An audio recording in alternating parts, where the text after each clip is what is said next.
নমস্কাৰ স্বাগতম জনাইছো অন্য এটা ভিডিঅ'ৰ মাজলৈ বিসিসিআইৰ যেটো সেন্ট্ৰাল কন্ট্ৰাক্ট থাকে সেন্ট্ৰাল কন্ট্ৰাক্ট প্ৰকাশ কৰিছে আৰু ইয়াত কোনে কোনে স্থান পালে অসম সন্তান ৰিয়ান পৰাগে স্থান পালেনে এই ভিডিঅ'টো জনাই আছো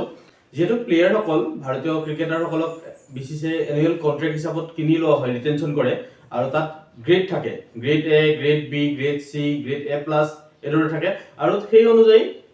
প্লেয়াৰ সকলক স্যালাৰি দিয়া হয় আৰু লগতে ভাৰতীয় প্লেয়াৰ সকলে কিমান স্যালাৰি পায় এবছৰত কিমান স্যালাৰি পায় এই বিষয়ে আজি জনাম বিসিসিআই সেন্ট্ৰাল কন্ট্ৰাক্টত ভাৰতৰ হৈ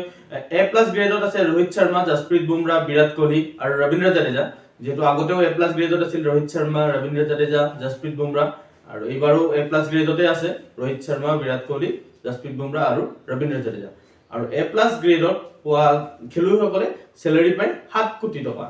যেটো এনুৱেল কন্ট্ৰাক্ট হয় 7 কোটি টকা পাব ৰোহিত শৰ্মা বিৰাট কোহলি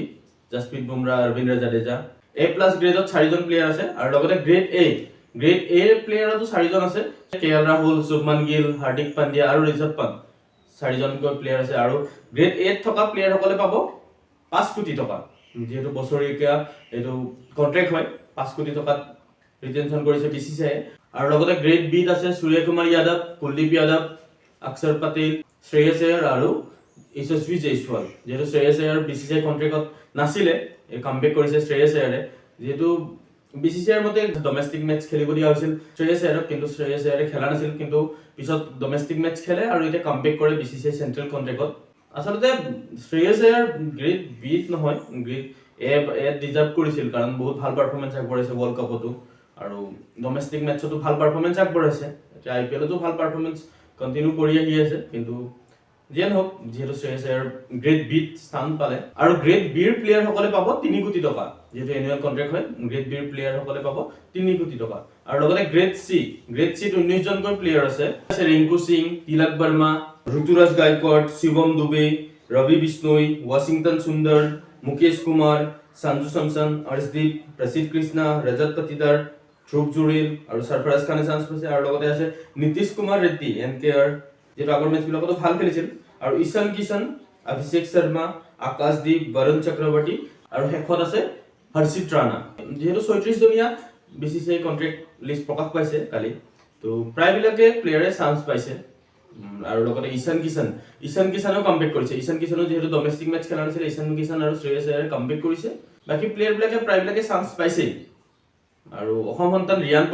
পৰাগে কিন্তু বেছি বিসিসিআইৰ এনুৱেল কন্ট্ৰাক্ট ৰিটেনশনত চান্স নাপালে যদিও ৰিয়ান পৰাগৰ নাম নাই তথাপিও আৰু কষ্ট কৰক ৰিয়ান পৰাগে আৰু ভাল পাৰফৰম্যান্স আগবঢ়ালে হয়তো নেক্সট এনুৱেল কন্ট্ৰাক্টত ৰিয়ান পৰাগৰ নাম দেখা পাম আৰু আইপিএলত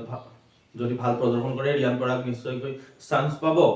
আৰু কোনে কোনে বাদ পৰিল আসলতে 5 জন প্লেয়াৰে বাদ পৰিল যেহেতু আগত আছিলে আগৰ বিসিসিআই কন্ট্ৰাক্টত নাম আছিল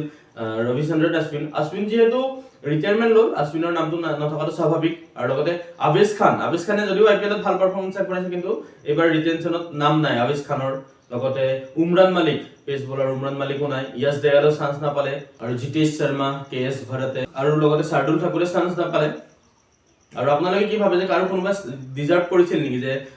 পাব লাগিছিল আৰু মই ভাবো যে হাৰ্দিক পাণ্ডিয়া এ প্লাসত পাব লাগিছিল যেহেতু হাৰ্দিক পাণ্ডিয়া কন্টিনিউয়াসলি ভাল পারফরম্যান্স আগবঢ়াইছে যদিও টেস্ট মেচ নাই খেলা কিন্তু এ প্লাস পাব লাগিছিল কাৰণ জাদেজাৰ পিছতে বেস্ট অলৰাউন্ডাৰ হাৰ্দিক পাণ্ডিয়া হয় আৰু শ্ৰেয়স আয়াৰ আসলতে শ্ৰেয়স আয়াৰ এত চান্স পাব লাগিছিল যেহেতু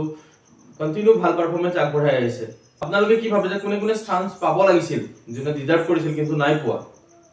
কমেন্ট কৰি জনাব আৰু যদি ভিডিওটো ভাল লাগিল লাইক কমেন্ট কৰি দিব আৰু যদি পেজটোলৈ নতুনকৈ আহিছে পেজটো ফলো কৰি দিব নাপাহৰিব এই ভিডিওৰে মই ক্ৰিকেটৰ সকলোবিলাক আপডেট দি যাবলৈ চেষ্টা কৰিম ধন্যবাদ।